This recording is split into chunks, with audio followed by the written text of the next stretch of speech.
Alors bonjour à tous et à toutes.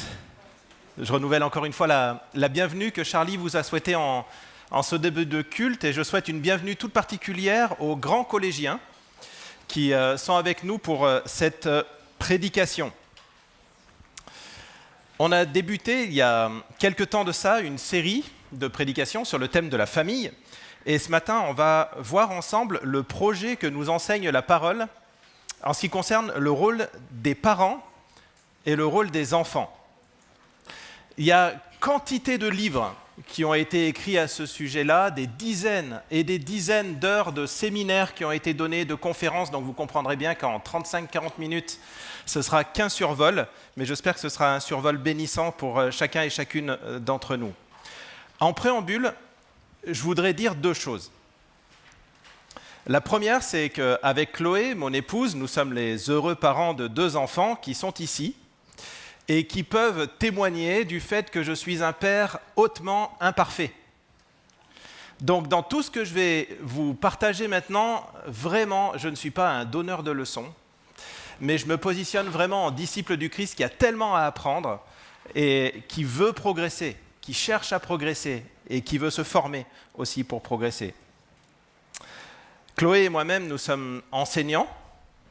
Et donc, ça nous donne sans doute un regard un peu particulier sur la question qu'on aborde ce matin.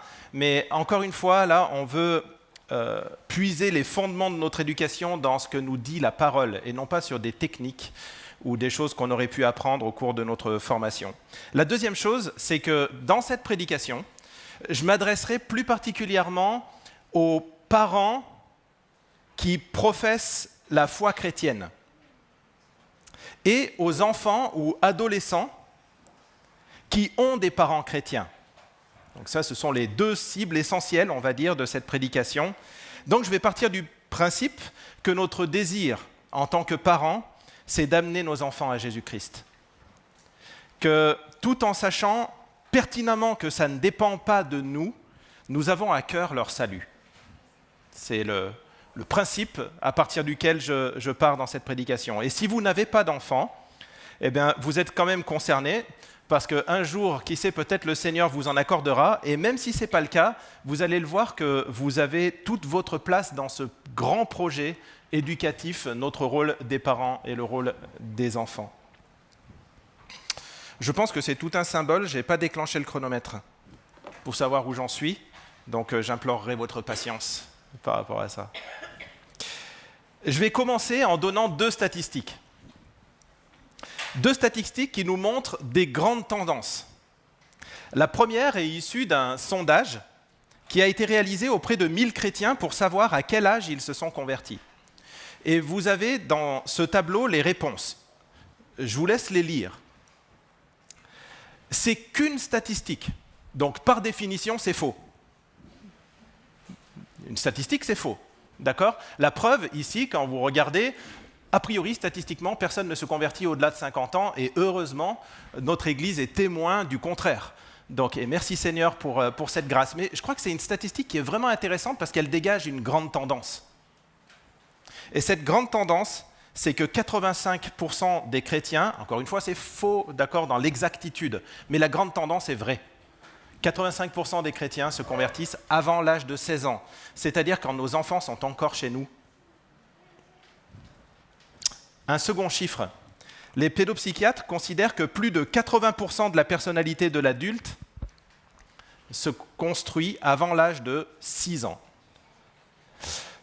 En réalité, c'est un chiffre bas. J'ai mis volontairement un chiffre bas pour ne pas exagérer la chose, mais on pense sans doute que c'est au-delà de ça. Et je pense qu'il y en a plusieurs qui hochent de la tête et qui sont certainement encore mieux placés que moi pour annoncer ces chiffres. Ces chiffres sont justement là, juste là pour évoquer l'importance du sujet. C'est un sujet qui est primordial. Notre rôle en tant que parents, notre rôle en tant qu'enfants aussi dans ce projet. La Bible regorge d'informations en ce qui concerne l'éducation des enfants. En ce qui concerne le rôle des parents, en ce qui concerne le rôle des enfants, dans le livre des Proverbes, dans les évangiles, on a énormément de choses que l'on peut apprendre à ce sujet-là. Et avant d'entrer dans deux textes de la parole en particulier, je voudrais simplement rappeler ce que la Bible nous dit concernant l'homme et la femme. Ça me permet de poser le sujet, d'ancrer une réflexion de base en ce qui concerne ce sujet du rôle des parents et du rôle des enfants. C'est ce qu'on appelle de l'anthropologie biblique. C'est un mot un peu compliqué, mais qui signifie simplement qui est l'homme, avec un grand H, d'accord, l'humanité, qui sont les hommes et les femmes selon la Bible. Et je vais résumer ce point-là en 2 points majeurs. Le premier, c'est que le début du livre de la Genèse nous dit que nous sommes voulus par Dieu et que nous sommes créés à son image. Qu'est-ce que ça veut dire être créé à l'image de Dieu ? Ça veut dire plusieurs choses, mais ça veut dire notamment le fait qu'il y a des qualités que Dieu a et qu'il nous a transmises. Nous sommes à son image. Je prends un exemple. Dieu est amour et nous sommes capables d'aimer.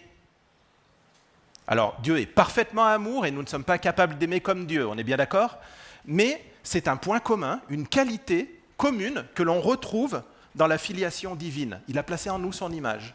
Dieu est juste et l'homme est capable de justice, imparfaitement évidemment. Et on peut étendre comme ça le nombre de qualités que Dieu possède et qu'il nous transmet parce que nous sommes créés à son image. Un deuxième aspect d'être créé à l'image de Dieu, c'est aussi le fait qu'il a fait de nous, en quelque sorte, ses ambassadeurs sur cette terre, ses représentants. Et c'est important de retenir que si nos enfants sont précieux, c'est en particulier parce qu'ils portent une fraction unique de l'image de Dieu. Ce matin, pendant nos chants, je regardais ici sur le banc de devant, les enfants, c'est vraiment marrant de les voir quand ils sont là devant en train de chanter. Et je me disais, mais Seigneur, il y a une fraction unique de ton image dans chacun et chacune d'eux. Et ça concerne les chrétiens et ça concerne les non-chrétiens. Toute l'humanité est créée comme ça. Ça donne un sens à la vie, à l'importance de la vie et à tellement de sujets que nous n'avons pas le temps d'aborder. Le deuxième chapitre de l'anthropologie, qui est l'homme selon la Bible, c'est que la Bible nous dit aussi que les humains ont fait le choix de l'indépendance par rapport à Dieu. Et ce choix a provoqué ce qu'on appelle la chute, qui a eu pour conséquence de corrompre notre nature. C'est-à-dire que les hommes, les femmes, les enfants sont déchus. On parle de dépravation. Qu'est-ce que ça veut dire concrètement, la dépravation ? Eh bien, ça veut dire que tout dans notre être, tout a été sali par le péché. Nos corps sont devenus corruptibles. Notre moralité, notre éthique, notre spiritualité, tout a été sali par le péché. Rien n'est sorti indemne de la chute. Et c'est important d'avoir ces 2 facettes du tableau en tête, ces 2 vérités sur qui est l'homme, l'humanité, parce qu'elles vont conditionner à la fois notre rôle de parents, parce que nous sommes ambassadeurs de Dieu, et en même temps nous donner une compréhension de certaines situations difficiles que l'on peut vivre avec nos enfants, parce que parfois on le voit en disant « il a vraiment un sale caractère, je ne sais pas de qui il tient », mais en réalité, ce que nous présente la Bible, c'est une sonnette d'alarme en disant « rappelle-toi, il est déchu ». Sa nature profonde est corrompue. Alors je vous invite à ouvrir vos Bibles et à les garder ouvertes pendant cette prédication dans le livre du Deutéronome. Au chapitre 6, Deutéronome 6, versets 4 à 9, c'est page 129 des Bibles qui sont dans les bancs. C'est un texte qui est fondateur et qui est très connu, qui est encore aujourd'hui une sorte de credo pour les Juifs qui s'appelle le Schéma Israël. C'est comme ça qu'il est appelé, d'accord, dans le credo juif. Deutéronome 6, les versets 4 à 9. On va lire. Écoute, Israël, l'Éternel notre Dieu est le seul Éternel. Tu aimeras l'Éternel ton Dieu de tout ton cœur, de toute ton âme, de toute ta force, et ces commandements que je te donne aujourd'hui seront dans ton cœur. Tu les inculqueras à tes enfants, et tu en parleras quand tu seras dans ta maison, quand tu iras en voyage, quand tu te coucheras, quand tu te lèveras. Tu les liras comme un signe sur tes mains, et ils seront comme des frontaux entre tes yeux. Tu les écriras sur les poteaux de ta maison et sur tes portes.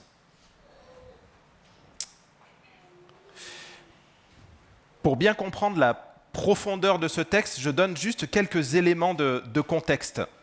Le livre du Deutéronome a été écrit alors que la loi a déjà été donnée au peuple d'Israël. Parfois, on a du mal à localiser un peu les événements. La loi a été donnée au début du livre du Deutéronome au peuple d'Israël.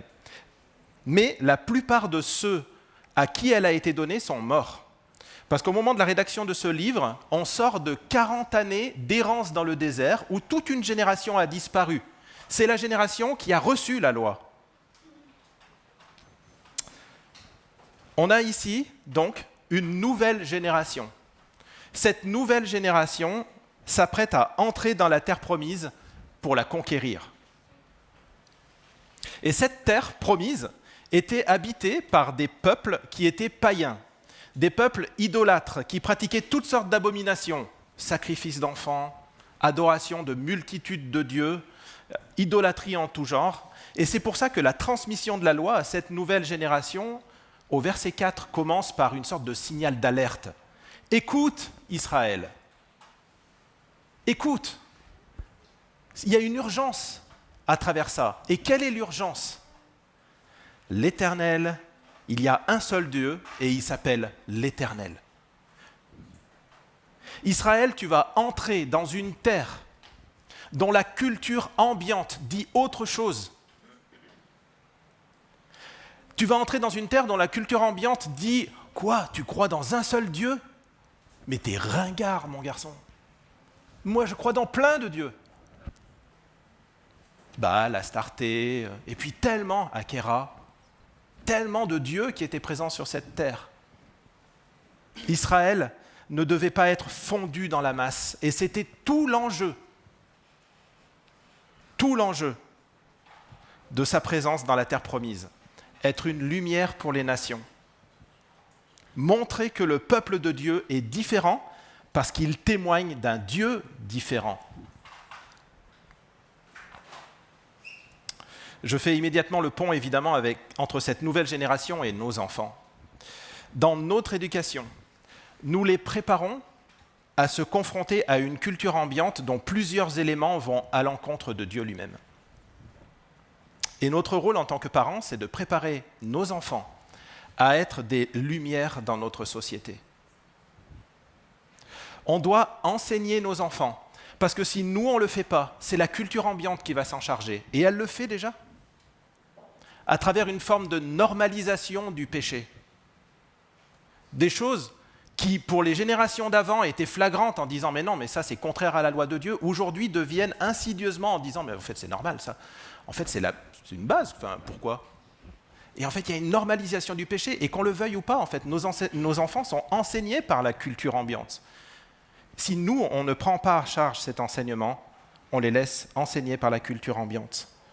Le but, ce n'est pas de nous isoler, vous l'avez bien compris. Au contraire, nous préparons une génération qui saura intégrer cette société en lui transmettant des valeurs qui reflètent la personne même de Dieu. Écoute Israël, c'est lui Dieu. Voici ton Dieu. Et puis, quand ils quitteront le domicile familial, ils feront leur propre choix. Mais tant qu'ils sont sous notre toit, nous avons à leur transmettre la loi de Dieu. Et ce texte nous donne des clés pédagogiques qui sont très intéressantes pour transmettre à nos enfants qui est Dieu. Regardez avec moi le verset 7, s'il vous plaît, dans ce texte, dans vos Bibles.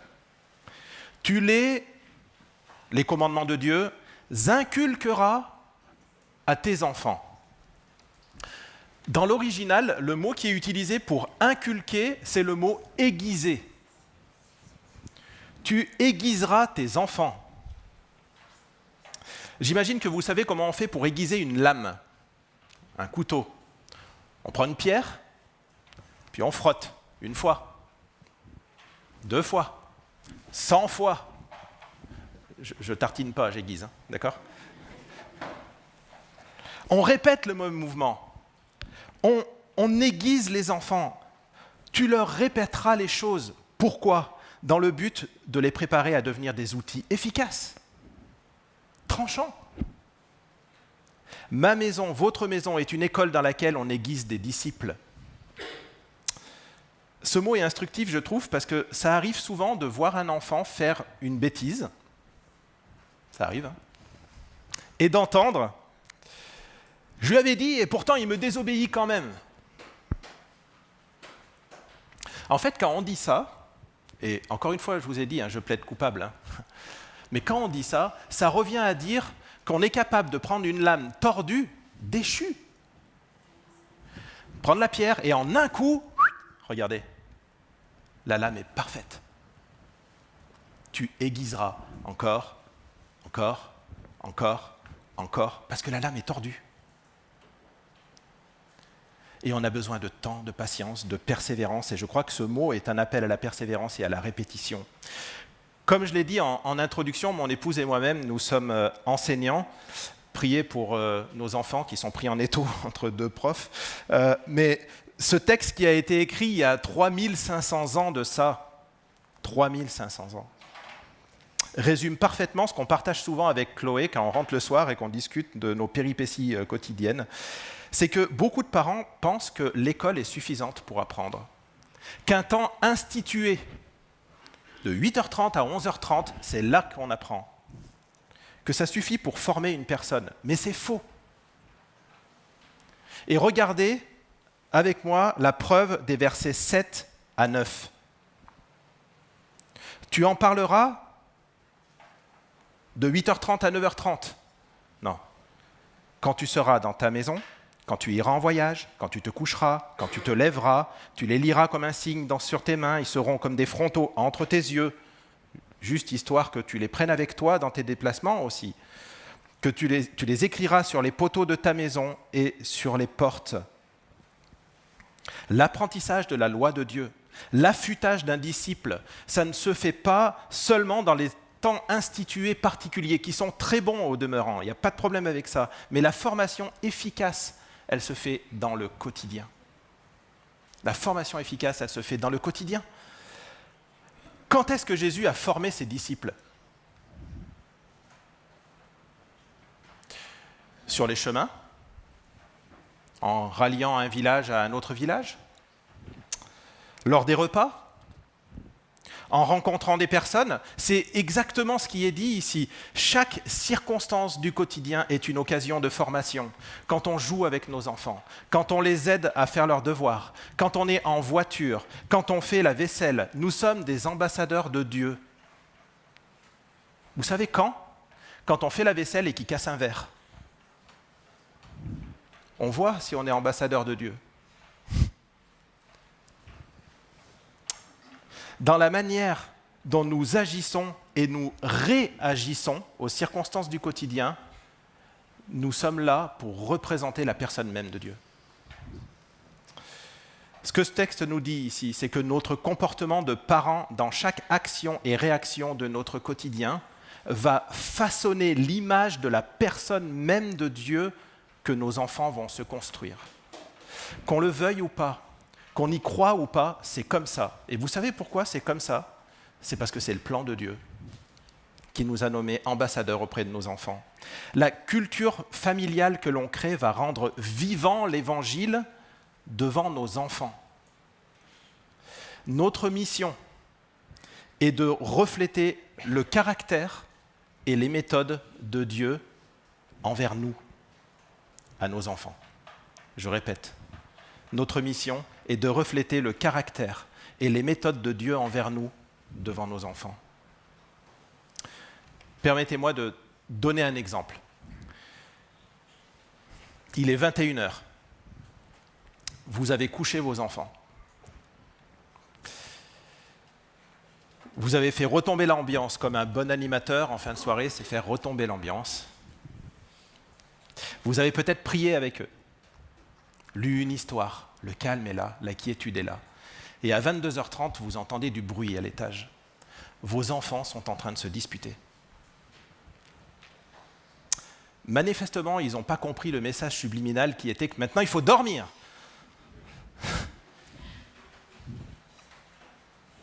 Je ne sais pas si quand vous montez l'escalier, je ne sais pas si vous avez un escalier ou pas, mais c'est l'image, d'accord ? Je ne sais pas si quand vous montez l'escalier, vous vous dites « Merci Seigneur pour cette magnifique occasion du quotidien que tu me donnes de refléter ta personne. »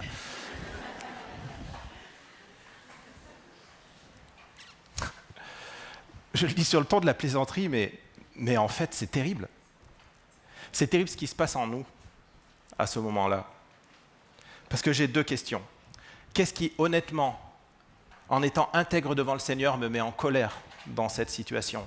Est-ce que c'est le fait qu'ils désobéissent et que c'est pas bien de désobéir? Ou alors est-ce que c'est qu'ils viennent perturber mon moment à moi parce que quand même dans la journée, j'ai quand même bien donné déjà pour eux? Oui, mais tu sais, on a besoin de prendre un temps calme, nous aussi, ça fait partie de l'équilibre familial. Mais ce n'est pas la question. La question, c'est quelle est la raison profonde qui fait que je m'apprête à faire tomber la foudre dans cette chambre? En moi, dans ma sainteté, dans ma sanctification, c'est quoi la raison profonde qui fait ça? Et la deuxième question, on est appelé en tant que parents à représenter l'Évangile devant nos enfants. Quelle est l'image de Dieu que je vais porter, parce que nous sommes porteurs de l'image de Dieu, et en particulier devant nos enfants? Quelle est l'image de Dieu que je vais porter devant mes enfants dans cette chambre? Le Dieu qui foudroie quand on désobéit? Est-ce que c'est le caractère et la méthode de Dieu envers moi? Le Dieu qui n'est pas dérangeable parce qu'il est en pause? Ou le Dieu plein de grâce et miséricorde, qui reprend avec douceur? Dans cette situation précise, à 22h30, dans cette chambre, ma réaction va incarner l'Évangile et va façonner la manière dont mon enfant va voir l'Évangile. Parce que je l'aiguise, que ça prend du temps, mais en répétant ce genre de situation, je prends une lame tordue et je continue à la tordre. Et je lui déforme l'image de l'Évangile. J'ai dit, à aucun moment, je n'ai dit qu'il fallait passer sous silence la désobéissance. Pourquoi? Parce que c'est pas bien de désobéir? Non, parce que c'est pas ça l'Évangile. L'Évangile ne passe pas sous silence la désobéissance. Mais ce que j'ai dit, c'est de montrer, et ce que la parole nous indique, c'est de montrer à notre enfant la méthode et le caractère de Dieu envers nous. Il nous reprend, mais il use de grâce et de miséricorde. Si la discipline ne s'exerce pas, on ne montre pas la gravité du péché. Et si la grâce et la miséricorde ne s'exercent pas, je vous laisse imaginer l'image de l'Évangile qui va se développer dans l'esprit de cet enfant que nous sommes en train de former à devenir un petit pharisien en puissance. Et ça m'amène à la dernière partie plus courte que j'aborde avec ce texte bien connu d'Éphésiens 6, les versets 1 à 3. Éphésiens 6, versets 1 à 3, page 769.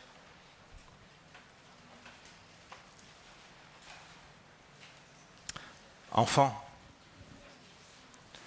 obéissez à vos parents, selon le Seigneur, car c'est juste.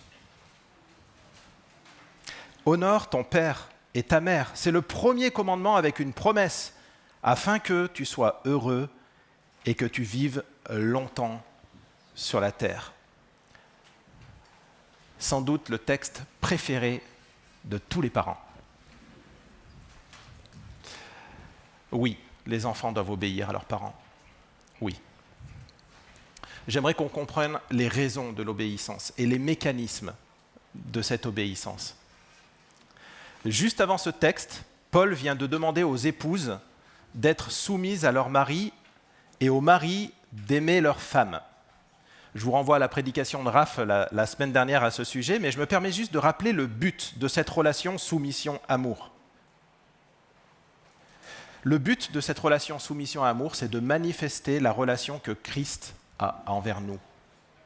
La relation que Christ a envers nous. Le couple, c'est donc une image de l'Évangile. Et dans notre texte, regardez, les enfants sont appelés à obéir à leurs enfants selon le Seigneur, parce que c'est juste. C'est-à-dire que leur obéissance a pour but de se rendre perméable à l'Évangile dont les parents sont ambassadeurs, dont ils sont en charge, qu'ils sont en charge de manifester devant leurs enfants, en image, C'est l'évangile animé, quelque part. Vous aurez remarqué aussi que cette obéissance est dans un cadre limité. Comme une épouse est appelée à se soumettre à son mari et pas à tous les hommes, les enfants sont appelés à obéir à leurs parents et pas à tous les parents. Pourquoi ? Parce que les parents sont les ambassadeurs que Dieu a nommés auprès de ces enfants-là qu'il leur a accordés. Je ne parle pas de toutes les questions de délégation d'autorité, d'accord ? Quand ils sont gardés, quand ils sont à l'école, etc., etc. C'est en dehors du cadre ici, il me semble. Mais c'est bel et bien réel. Vous avez remarqué aussi que ce texte ne dit pas « Parents, faites-vous obéir de vos enfants ?» mais enfants, obéissez à vos parents. Tout comme la soumission est une réponse à l'amour, l'obéissance est une réponse à la confiance que les enfants placent dans leurs parents. Un enfant obéit à ses parents parce qu'il sait qu'ils veulent son bien. C'est le message implicite, en tout cas, qui doit se développer en eux. On est parfois tenté d'imposer l'obéissance. Et là, je ne parle pas des situations d'urgence où manifestement il y a une mise en péril de l'enfant, auquel cas, évidemment, il est hors de question d'aller discuter est-ce qu'il doit obéir ou pas. Hein. On est bien d'accord avec ça. Mais on est parfois tenté d'imposer l'obéissance. Mais vous savez ce qu'on fait dans cette situation ? Quand on impose l'obéissance, on prêche un évangile qui dit qu'on est sauvé par les œuvres. Si tu m'obéis, tu auras ceci, tu auras cela. Ça peut être une motivation, une saine motivation. Mais parfois, on peut redouter un évangile qui prêche le salut par les œuvres. Réfléchissez à notre relation avec Jésus-Christ. Parce que c'est elle qu'on doit montrer. C'est par grâce qu'on est sauvé, par le moyen de la foi. Et c'est quoi la foi ? C'est la confiance. C'est pas par l'obéissance qu'on est sauvé. L'obéissance de nos enfants doit être une réponse à leur confiance en nous, tout comme nous obéissons à Dieu, parce que nous savons qu'il nous aime et que nous savons que nous pouvons avoir confiance en lui. Il y a une image, une pédagogie qui est juste magistrale ici. L'obéissance est une réponse à la confiance. Se pose évidemment la question d'à qui s'adresse ce texte, parce qu'après tout, on est tous les enfants de quelqu'un. Je n'ai pas le temps de développer, mais il me semble que les enfants qui sont concernés par ce premier verset, ce sont ceux qui sont sous notre toit, qui sont encore à la maison. Et que le commandement qui est cité par Paul ici, qui consiste à honorer son père et sa mère, se concrétise par l'obéissance. C'est-à-dire, dit autrement, on pourrait dire, si vous voulez honorer vos parents, obéissez-leur. Bien entendu, un jour, les enfants quittent le domicile familial et ils devront toujours honorer leurs parents. Toujours honorer leurs parents. Par contre, vous ferez vos propres choix et la manière dont vous les honorerez ne passera plus forcément par l'obéissance. Vous ferez vos choix.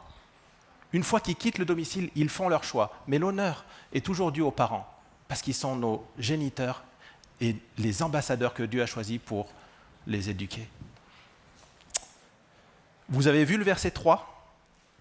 Il y a une promesse. Et je la trouve tellement encourageante, cette promesse. Une promesse de bonheur. Honorer ses parents en leur obéissance, ça revient à accepter d'entrer dans le projet de Dieu, et c'est toujours récompensé. Accepter la pédagogie divine, c'est source de bonheur. Selon le Seigneur, parce que c'est juste. Déjà sur terre, parce que les parents qui veulent entrer dans le projet de Dieu, dans leur éducation, veulent le bien de leurs enfants. Ils veulent les protéger et ils veulent les conduire à Christ. Et ça ne veut pas dire qu'à la fin, ils seront sauvés. Ça ne veut pas dire qu'ils vont accepter le choix de cette éducation. Ça ne veut pas dire, voilà, c'est pas ça le projet de bonheur. Mais ça veut dire que le terrain est bien préparé et qu'on maximise. On prépare correctement le terrain de manière à ce que le Saint-Esprit fasse son œuvre en eux. Et après, les choses ne nous appartiennent plus.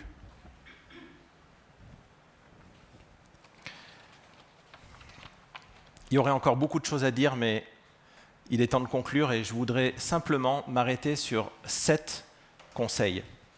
Ce n'est pas parce que c'est le chiffre de la perfection, certainement pas, mais c'est des conseils qui me paraissent bons et vraiment j'aurais plaisir à continuer à discuter avec vous sur ce sujet qui est passionnant et j'ai tellement à apprendre de vous. Je suis loin d'être arrivé et loin d'arriver à mettre en pratique tout ce qui vient d'être enseigné. Mais 7 conseils qui peuvent nous aider dans cette mission. Le premier, c'est penser que vous aiguisez. C'est long. Ça demande de la persévérance et de la patience. Je voudrais dire ici que Dieu ne s'est pas trompé en vous confiant précisément l'enfant qu'il vous a confié. Lui et pas un autre. Je pense en particulier aux situations de handicap, aux situations de maladie, à des situations où il y a de la rébellion qui peut parfois nous décourager. Dieu ne s'est pas trompé de foyer d'accueil pour cet enfant et il est à vos côtés pour l'éduquer. Et il nous montre et il nous sanctifie à travers l'éducation que l'on donne à nos enfants, qui parfois nous apprennent beaucoup de choses, des vraies leçons de vie, des vraies claques, pour moi en tant que papa en tout cas. Deuxième conseil, pardonnez et demandez pardon. Sachez vous repentir devant vos enfants. C'est formateur pour eux que d'entendre papa, maman leur dire pardon, parce que dans telle situation, par ma réaction, j'ai déformé l'image de Dieu devant toi. Rappelez-vous toujours que la colère de Dieu est tombée sur Christ. Elle n'est pas tombée sur nous. Dans la méthode et la pédagogie divine et le caractère de Dieu, sa colère est tombée sur Jésus-Christ. Il a détourné sa colère de nous. Il faut que ça se voie dans nos familles. Et en même temps, exercer la discipline. Troisième conseil. Réfléchissez à comment Dieu s'y prend avec nous. Il ne faut pas passer le péché sous silence parce que ce n'est pas l'évangile, ça. Mais il faut le reprendre et savoir être plein de grâce et de miséricorde. Un enfant qui pêche a besoin de voir la miséricorde s'exercer. Sinon, quelle est la définition de l'évangile qui va se créer ? Donnez de bonnes habitudes et montrez-les. Je dois vous avouer que Chloé et moi-même, nous ne sommes pas arrivés à instituer un culte de famille chez nous. Pour différentes raisons, on n'a pas réussi à instituer un temps de culte familial. Et même s'il est clair que notre quotidien impacte bien plus nos enfants que les moments qui sont institués, je ne peux que vous conseiller d'instaurer un culte familial, si vous en avez la possibilité. Dans les habitudes, lisez votre Bible devant vos enfants. Lisez votre Bible devant vos enfants. C'est Chloé un jour qui m'a fait la remarque, bien des années de ça, je lisais ma Bible sur un iPad. Et en fait, elle m'a fait la remarque en disant « mais les enfants ne savent pas quelle est la différence entre papa fait un jeu et papa lit sa Bible ». C'était très pertinent, je trouve, comme souvent. Et donc, depuis, j'ai repris ma Bible papier. C'est bénissant pour moi. Et au moins, avec une Bible papier, vous êtes assez sûr qu'il n'y a pas vraiment de doute à ce sujet-là. Toujours dans les habitudes, le programme du dimanche matin ne doit pas être une question qui se pose. Le programme du dimanche matin ne doit pas être une question qui se pose. Je trouve terrible la question « Papa, maman, on va à l'église dimanche ?» Waouh! Ça devrait être une question qui ne se pose pas.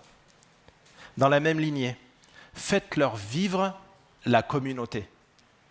Le jour où cet enfant ou cet adolescent aura une question à poser et qu'il n'osera pas aller voir ses parents pour ça, mes amis, je prie pour que ce soit vers l'un de vous qu'il aille. Je supplie le Seigneur que ce soit vers l'un de vous qu'il aille, de manière à poser cette question qui est souvent une question qui tue. Et là, que vous ayez des enfants ou que vous n'en ayez pas, que vous soyez célibataire, que vous soyez jeune, moins jeune, etc., c'est une responsabilité communautaire que nous avons, qui est énorme. Et c'est ce que je disais en introduction en disant que même si vous n'avez pas d'enfants, vous êtes concerné par ça. Parce que c'est même probable qu'il aille vers vous. Probable qu'il aille vers vous pour poser cette question. On a une grande responsabilité communautaire. Dans notre assemblée, on a du mal à pérenniser des équipes de moniteurs et monitrices d'école du dimanche. J'en profite pour sensibiliser. Je pense que l'ensemble de cette prédication est une sensibilisation à ce sujet, et que les chiffres que j'ai donnés au début aussi, que la grande majorité des chrétiens le sont devenus aux âges école du dimanche, que ce qui se passe actuellement dans les pièces qui sont à côté, c'est vital.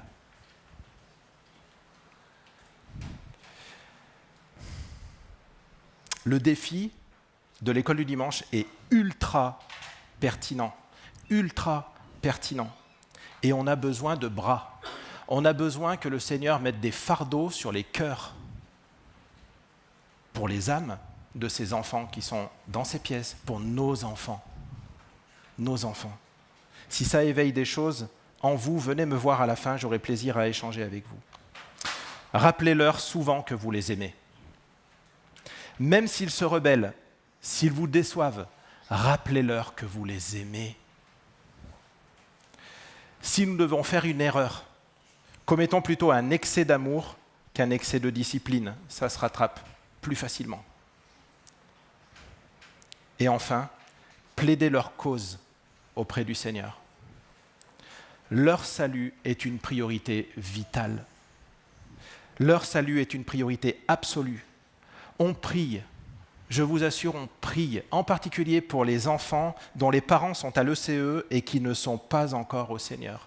C'est un fardeau, c'est une souffrance que l'on veut porter ensemble. Prions, que vous ayez des enfants ou pas, priez pour les enfants de nos frères et sœurs, des membres de cette Église, dont les enfants ont décidé manifestement de rejeter le Seigneur. Priez pour eux, pour leur salut. Peut-être que vous regrettez certaines choses dans votre éducation. Je veux vous dire que Dieu est un Dieu de grâce et que c'est lui qui appelle ses élus. Dans le grand mystère divin, Dieu choisit et en même temps, nos enfants ont une responsabilité individuelle. Nous sommes des instruments imparfaits, mais dans les mains d'un grand Dieu dans lequel nous plaçons vraiment toute notre confiance. Je termine en disant que j'ai volontairement pas parlé des rôles spécifiques du papa et de la maman. Le papa est bien entendu l'image de l'autorité à l'initiative de la culture familiale, et l'enseignement des enfants est à la charge à la fois du père et de la mère. Les textes de l'Écriture nous le montrent, en particulier dans le livre des Proverbes. Mais si j'en ai pas parlé, c'est déjà pour des questions de temps, et aussi parce qu'il y a de plus en plus actuellement de familles qui sont des familles monoparentales. Et notre assemblée en a plusieurs. Et je sais que c'est parfois difficile, en particulier pour des mères qui sont seules, d'à la fois incarner l'autorité et d'être une mère. Dieu est plein de grâce. Il est présent à vos côtés, et je peux vous dire qu'en tant que communauté, nous voulons aussi être à vos côtés, en étant des modèles qui incarnent l'Évangile devant vos enfants. Et nous prions pour leur salut. Je vais prier.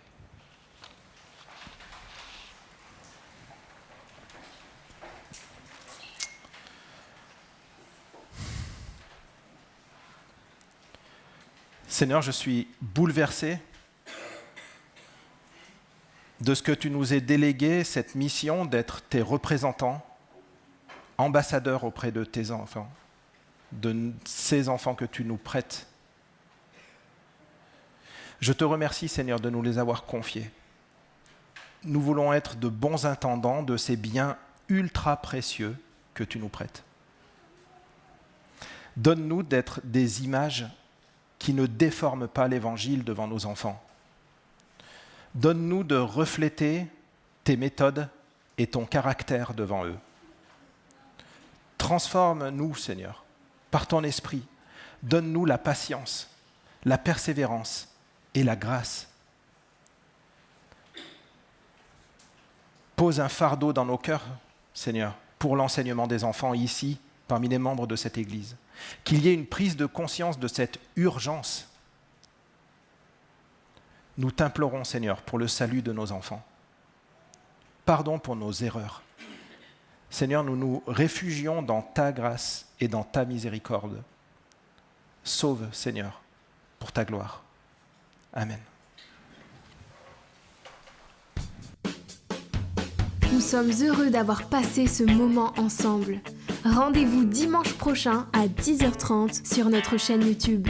Pour mieux connaître notre église, visitez notre site www.ecegrenoble.fr. Si vous désirez entrer en contact avec l'un des responsables, écrivez-nous à contact@ecegrenoble.fr. Retrouvez les liens du site et l'adresse de contact en description. À bientôt!